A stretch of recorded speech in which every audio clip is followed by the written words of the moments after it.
Hi everybody, my name is Patrick Mitchell and currently I'm trying to win the lottery using my Python code. So what you're looking at right now is draw after draw after draw after draw, simulating essentially Lotto 649 in Canada, one of the, I suppose, easier lotteries to win compared to, say, Lotto Max. You need to match 6 numbers to win. The bonus number is not included in this simulation. You need to match 6 numbers, and every number is between 1 and 49. So what the code does is I pick my 6 numbers, and those numbers are fixed.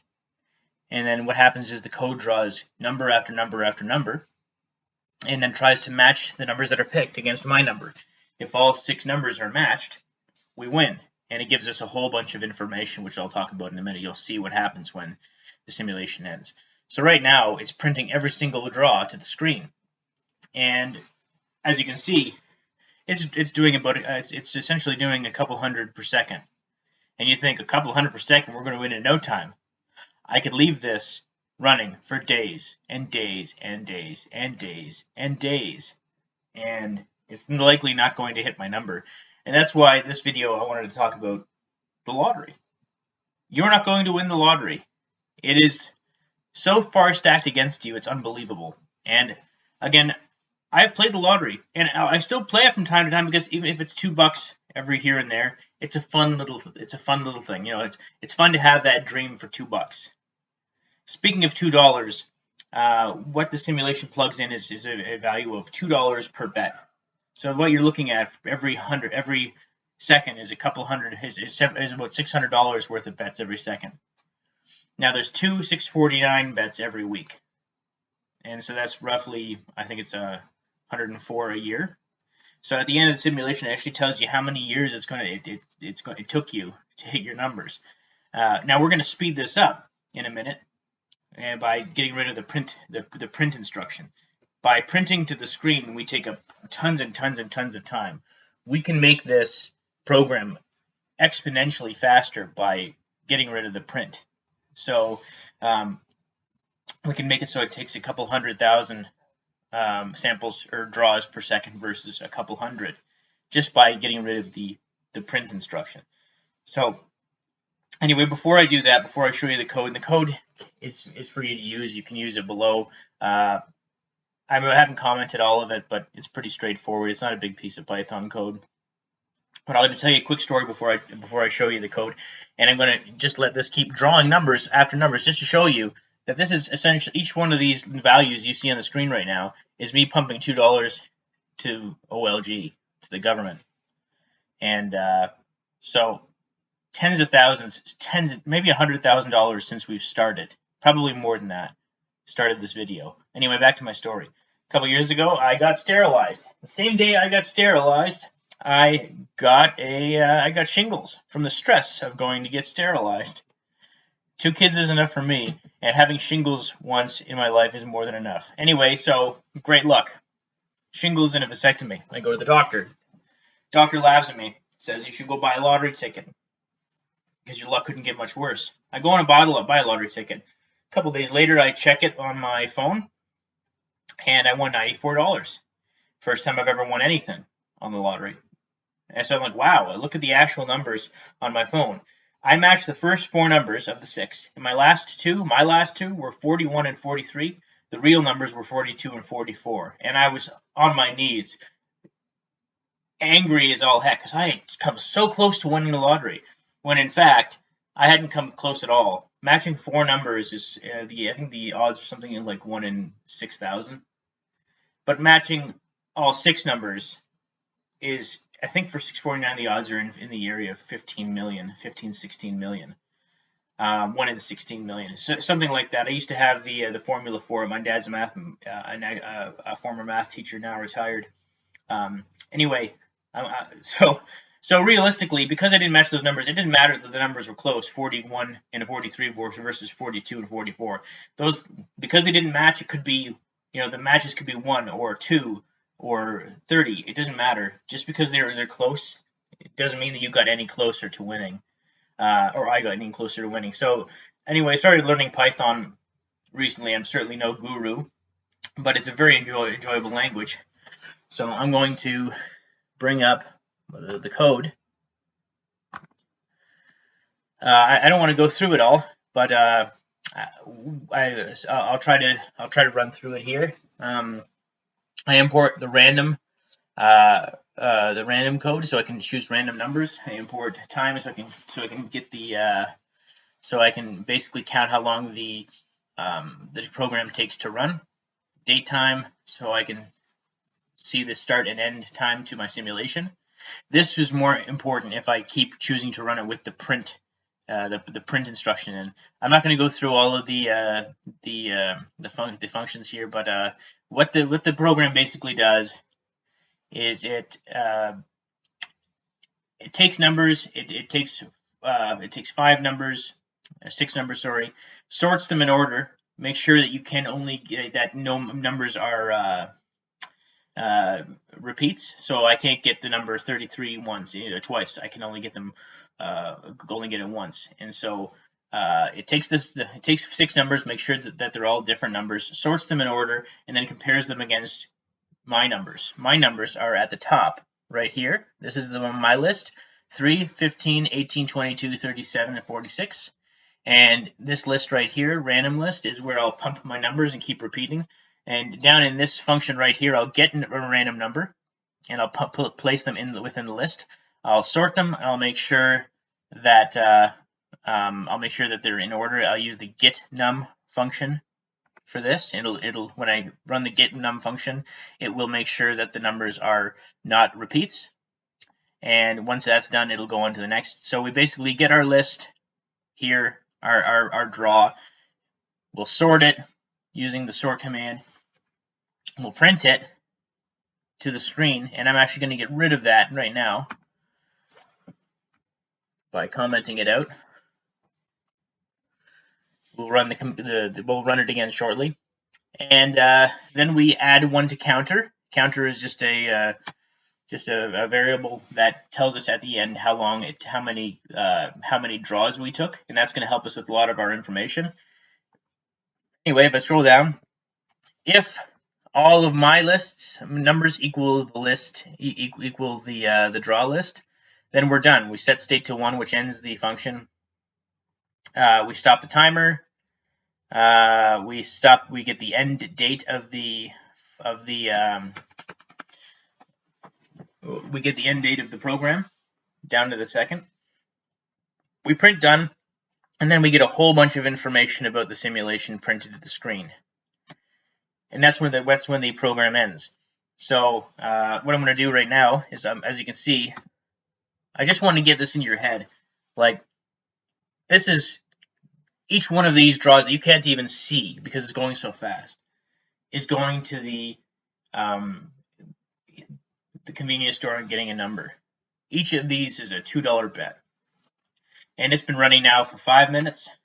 And I'm telling you, doing it like this, I'll be running this for days. If I get extremely lucky, maybe I'll get it in a couple hours, but I have to be very, very lucky. When I run the simulation without print, the best I got ever, and I've run this simulation hundreds of times, was I got it on the 56,000th draw. Normally, it's in the high millions. Now, again, this is all luck. People do win the lottery. It's just really not in your favor. To put this into perspective, and this is going to come into play later, I live in a relatively small town with 10,000 people in it. 10,000 is not a small number. It's a small town number for a population, but it's still a sizable number. So keep that in mind later. What I'm going to do right now is I'm going to stop this program. I've commented out the print command. And what I'm going to do is I'm going to run it again without the print command. And what's going to happen is it's just going to sit there. Hundreds of thousands of draws per second. Very fast. Now what I'm going to do is I have no idea how long this is going to take. I'm going to stop the video and I'm going to fast forward and wait. It'll give us the time of how long it took to actually execute. But it's all luck at this point. So I'll fast forward when this is done. So my fixed numbers matched my latest draw numbers. Total draws 24,878,722. That's how many draws. At $2 a ticket, I've spent 49 million in change, roughly $50 million. It took 238,000 years in change to hit my numbers at 2 draws a week. Program runtime was 192 seconds. Then I get the start and end date and samples per second. So samples per second, it'll tell me how many draws I was able to achieve per second without the print function. So roughly 130,000, which is pretty crazy.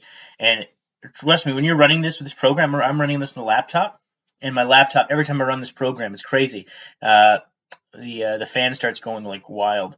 And I was on a train recently running the simulation, and obviously I didn't have power, and it was just draining my battery. Surprising. I mean, it's running it so fast, but at the same time, it's nuts. So you want to run this on your computer, and if you're running on a laptop, plug it in. But let's run it again, see what happens. Aha, a much nicer result. Okay, the total draws 4 million and change. And at $2 a ticket, I only spent $8 million in change. And by end change, I mean a couple 100,000. It took me only 39,000 years to hit my numbers at 2 draws a week. Program runtime only 33 seconds. That was much faster. And samples per second is 120,000 and change. The reason why our samples per second will change is because it's every single time you make a draw, it has to make sure that of the 6 numbers that there are no doubles. So if there are doubles, and there will be doubles, that time it takes per sample will change. So let's run it one more time. And let's run it 2 more times. Okie dokie. Total draws 22 million and change. I spent $44 million. It took 214,000 years. Runtime doesn't matter. Samples 128,000, 130,000 roughly. So I'm going to run this one more time. I'm basically trying to show you here that, I mean, there is a chance. Obviously there is a chance because it happens. People do win the lottery. It's just your chances are. I'm just trying to show you by running these simulations over and over again that it's just not likely to happen.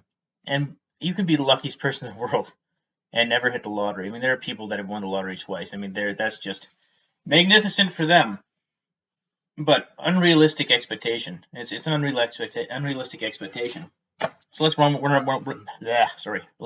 one more time, and we'll finish this video out. So 39 million draws. I spent $78 million over the period of those draws. It took me 374,000 years to hit my numbers. And samples per second is this one. The simulation took 302 seconds. And again, my fan was going the entire time because of the speed. Samples per second, 130,000 samples per second. So thanks for watching. If you want, I'm going to try to fit this code below in the YouTube video, and if I can't fit all of it there, then I'll try to put it on my website soon, and I'll put a link below. I'm not sure if I'm going to take the time to comment all of the code. If you're going to reuse it for any reason, feel free to comment it yourself or change it up.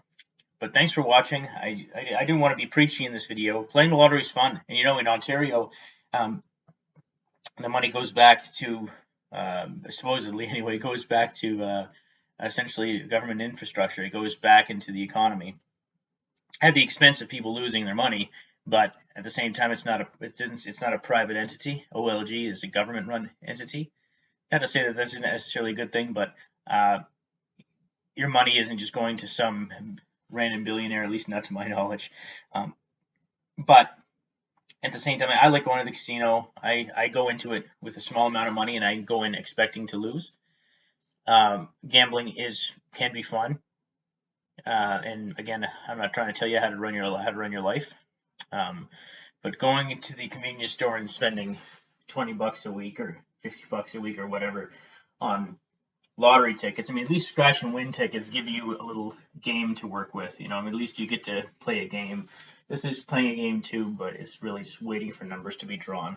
And as you can see from these numbers, it would take, at least based on these last 4 simulations, thousands upon thousands upon thousands of lifetimes to hit your numbers.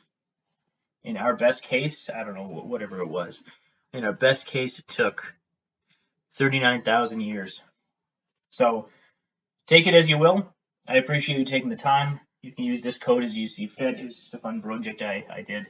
I initially wanted to make this video a lot longer and make it more comedic, but with COVID the way it is, my kids are always at home. I can't really find the time. So thanks for watching, and I hope you have a wonderful day, everyone.